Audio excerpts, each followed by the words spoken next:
আপোষহীনতায় তিনি, আপোষেও তিনি।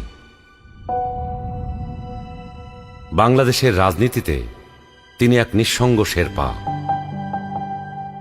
এরশাদের স্বৈরশাসনের বিরুদ্ধে সদ্য রাজনীতিতে এসে তিনি গণতন্ত্রের প্রশ্নে অবিস্মরণীয় ভূমিকা রেখে ভূষিত হলেন আপোষহীন নেতৃত্বে। 2007-এর 1/11-এর দুঃশাসনের কালেও আপোষহীন রইলেন।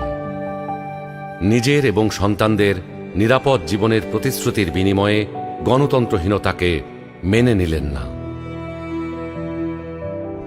ফ্যাসিস্ট হাসিনার আমলে বিদেশ থেকে ফিরে এসে মিথ্যা মামলা মোকাবেলা করে জেলে চলে গেলেন।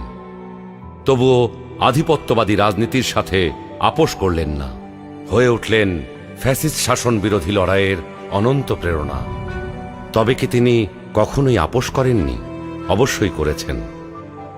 দেশের বৃহত্তর স্বার্থে অনেক গুরুত্বপূর্ণ মুহূর্তে উনি এমন সব বিষয়ে আপোষ করেছেন যেটা না করলে কেবল গণতন্ত্র নয়, বাংলাদেশের স্বাধীনতা সার্বভৌমত্বই বিপন্ন হয়ে পড়ত।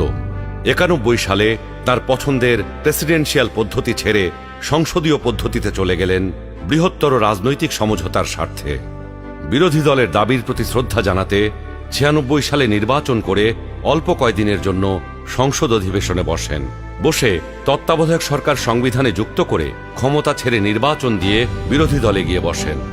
2008-এ একপেশে এবং অসমান নির্বাচনী ক্ষেত্রের কারণে পরাজয় নিশ্চিত জেনেও নির্বাচনে অংশ নেন গণতান্ত্রিক ধারাবাহিকতা রক্ষার জন্য। সকল মানুষের মতোই তিনিও নিশ্চয়ই সীমাবদ্ধতার ঊর্ধ্বে ছিলেন না, কিন্তু শিষ্টাচার, সৌজন্যবোধ, দৃঢ়তা, দূরদর্শিতা এবং প্রজ্ঞার সমন্বয়ে তিনি হয়ে উঠেছেন বাংলাদেশের রাজনৈতিক ইতিহাসের এক অনন্য চরিত্র।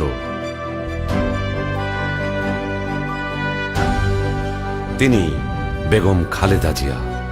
আমরা সকলকে বন্ধু হিসাবে দেখতে চাই, কিন্তু কেউ যদি আমাদের বন্ধুর বেশে প্রভু হতে চায়, সেটা আমরা কখনো মেনে নেব না, মানতে দিব না।